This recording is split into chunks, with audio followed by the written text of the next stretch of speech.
Hi.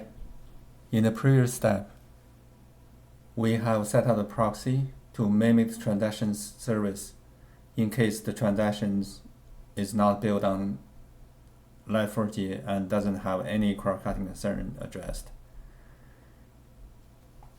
Given that there are several distributed services in the same application, to monitor those applications and services on production will be a challenge. In this section, I'm going to explore the distributed tracing with Jaeger. We also support skywalking, and if anybody interested, we can create another tutorial for skywalking. The first step is to copy all the configurations from a proxy folder to a tracing folder in the light config test. Here is the folder we just created by copying from a proxy folder.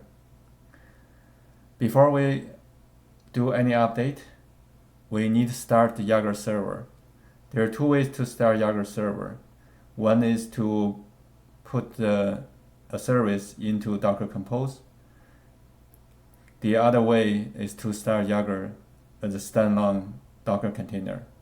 This gives us more flexibility, so we're going to do that. This is the command line to start the Docker container for Jaeger server. We're going to start this on test2 server.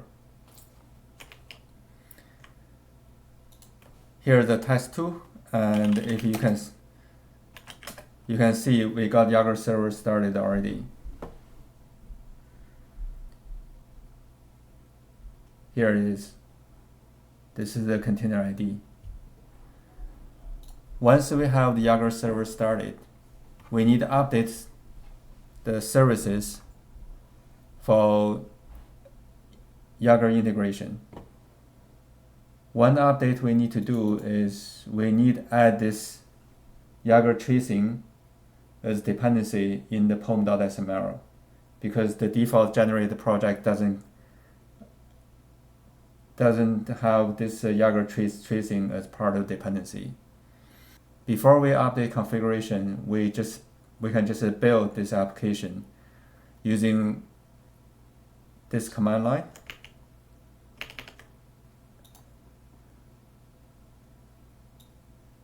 Build.sh 1.0.0. This will build a new application and publish it to Docker Hub. This new application will have the Jaeger tracing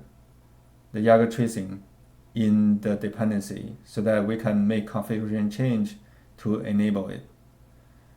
The next step, we are going to update the configuration to enable the Jaeger tracer.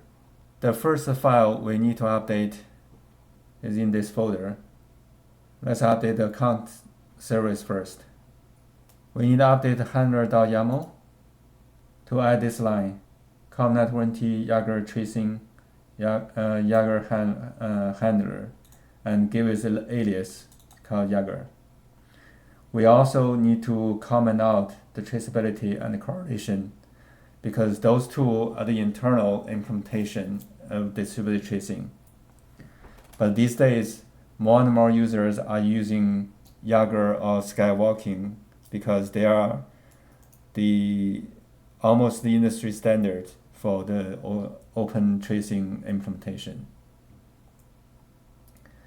And here you can see we comment out in the default handler chain, we comment out the traceability and correlation, and we add this Jaeger as part of the middleware handler chain. The next config file we need to update is the service YAML. In the service.yaml, we add this startup hook provider, and the provider implementation is com network Jaeger tracing Jaeger startup hook provider. This startup hook provider will be called during the server startup to establish the connection to the Jaeger server from the service. The Jaeger server can be accessed from the test2 server. Because it is listening to a specific port 16686, we need to open the firewall on the server so that that particular port can be accessed from the internet. The next file we need to take a look is the values.yaml. In this file, everything else is the same, but we add this client inject open tracing to true, so that when we have call from one service to another service, the open tracing tracer will be added in the contact to pass to the next API. With this, we can get a graph in the open tracing UI to see which service calling which service. Once we get everything done, we can restart the Docker Compose on test2 server. The Compose is in the tracing folder. Just remember, we need to do the same update for balances, parties, and transactions, as well as proxies, so that everybody is part of the distributed tracing. Now we got all the services started already in the Docker Compose. Let's send the request.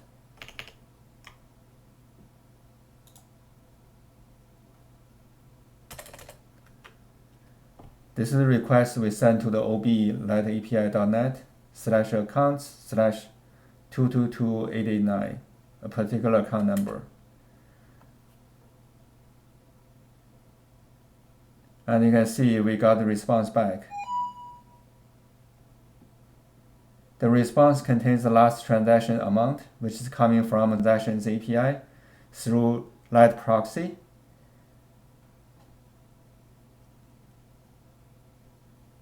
And we have balance 1230.00, which is coming from balances API.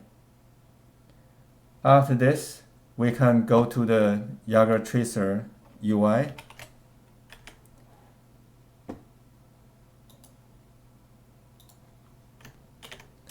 Using the IP address. And we can select the service to search operation. This is the operation we just used. Find traces. And this is the one. This is 1050. Just 2 minutes ago. Let's click this. You can see how the call is established. The first call is go to the accounts API, and then accounts API calls balances API as well as transactions API. And you can see this lasts this long, and for the balance API it lasts 96 milliseconds, and for the transactions API it lasts 5894 milliseconds. The entire call lasts about 498.79 milliseconds. This gives us a ballpark how each individual services are calling each other on production, so that we can have a general idea how these services performs. This concludes the open tracing demo. In the next step, we are going to create a client application using React, so that we can integrate the OAuth with a single sign-on and get a token from a UI to pass into the service directly. Bye now.